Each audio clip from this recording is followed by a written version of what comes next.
Alright, we're going over the push. Once again, another functional, foundational movement pattern, right? The push. So we have our push, pull, squat, hinge, carry, and crawl. Those are the foundational movement patterns. So for the push, right? I'm going to demonstrate it in a push-up because I think a lot of people mess this up, right? I want my forearms to remain vertical the entire time, right? So just like if we were deadlifting, I want my shins to stay as vertical as possible, right? I don't want my knees to go over my toes.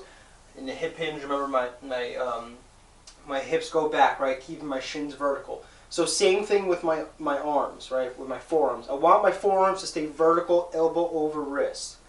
Right, so if I go down and do a push-up, so if I do a push-up like how everybody else does it, right, I just go straight down. See how my elbows are pointing backwards, right? They're pointing towards the wall behind me, right? I don't want that. I want them to be forward.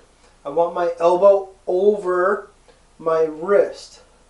So instead of just doing a push-up straight down and back up, I want to actually think about getting my nose my chest in front of my hands. So what I'm going to do with my nose is look up, right? I want to look to where I'm going.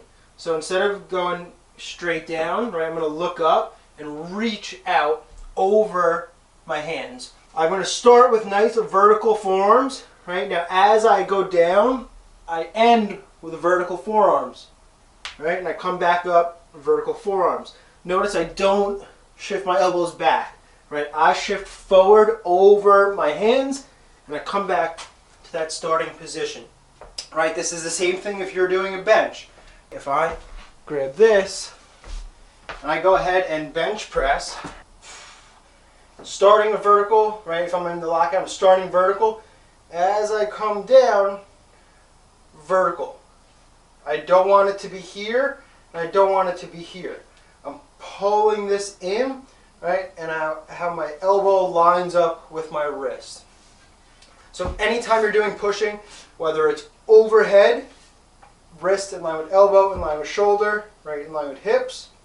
If I'm pushing horizontal, boom, wrist in line with elbow, in line with shoulder. Right, I don't want it up here or down here. Well, unless you're doing like an incline or a decline press, but let's just stick with the regular bench for now. So just make sure your joints are stacked, right, on top of each other, not behind, not all the way forward. Alright, so we went over our push, and now same thing goes for the pull, right? It's just in reverse opposite. So I'm pushing straight out, I want my joints stacked. Pushing straight out, joints are stacked. Now if I'm pulling, I'm starting from this stacked position, and I want to end up, once again, in that vertical arms, or horizontal, really depends. If you're pulling horizontal, arms should be horizontal. If I'm pulling vertical, arms should be vertical, right? But regardless, everything is stacked.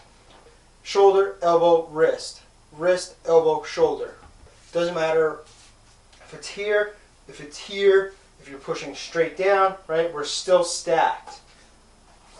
So push and pull, the exact same thing, just polar opposites, right? We want the joints to be stacked, and we want to go through a full range of motion, right? All the way in, all the way out. Peace.